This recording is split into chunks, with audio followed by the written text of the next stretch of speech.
Юу гэхээр сая сангийн сайд шилжиж гэн эрх шилжүүлээд орон нутагт худалдаа авах ажиллагааг хурдан шуурхай зохион байгуулах чиглэлээр дэвшлүүд гарч байгаа гэдэг зүйл ярьж байна. 2009 оны засгийн газрын тогтоолд нэмэлт өөрчлөлт оруулж өгөөч гэгээд би одоо барилгын сайдад одоо хандаад бүтэн жил болж байгаа. Ядаж бичгний хариу өгдөггүй барилгын сайд.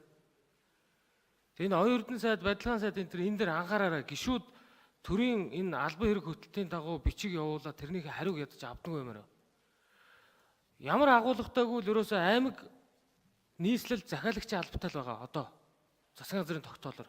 Энийг дүүрэх захиалагчийн албатай болгож иж нодлон жилийн худалдаа авалтынхаа бид нар хувь чанарыг нэмэгдүүлнэ. Гэхгүй бол орон нутг руу эрх шилжүүлээч хэрэггүй. Өөрөөр хэлбэл орон нутагт худалдаа авалт нэгдээд гэрээлж захиалагчийн үүргийг тухайн яамны юм уу эсвэл нийслэлийн захиалагчийн алба эдлээд байгаа. Тэгээ энэ хоёрын хооронд нөгөө бизнес эрхлэгч аж ахуйн нэгж байгууллагууд маань явсаар байгаад 12 дугаар сарын 1 гэхэд барилга угсралтын ажил их сайндаа эхлэх гэж байгаа. Ингээ 25-нд гүйцэтгэл гаргаж өгнө. Үгүй бол мөнгөнд татагдана гэд өнгөрсөн жилийн худалдаа авах ажиллагаа барилга байгууламжуудын дийлэнхэнд буцаагаад татагдсан. Сангийн яам ч гэсэн энэ дээр анхаарах хэрэгтэй.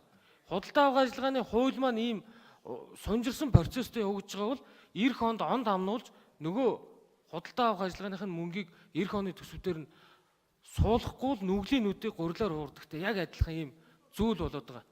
Тэр ялангуяа одоо 300 гаруй мянган хүн амтай дүүргүүд 200 гаруй мянган хүн амтай энэ дүүргүүдэд ядаж өргөт болон тэр арагт бүтээцийн чиглэлээр захиалагчийн хяналт тавих эрхийг л шилжүүлж өгөхгүй бол энэ хүнд суртал авилга энэ тогтолцоож арилгахгүй гэдгийг би дахиад хэлье. Тэгээд сангийн сайд хэрэглэх газрын дарга байдлын сайдтай нэг үг хэлж өгөөч. Тэр тогтоолд маань өөрчлөлт оруулах талаар энэ засгийн газрынхаа хуралдаанаар оруулж хэлцүүлж өгөөч. Тэгэхгүй бол энэ захиалагч гэдэг үг маань их тийм формалны хэлбэртэй яваад байгаа шүү.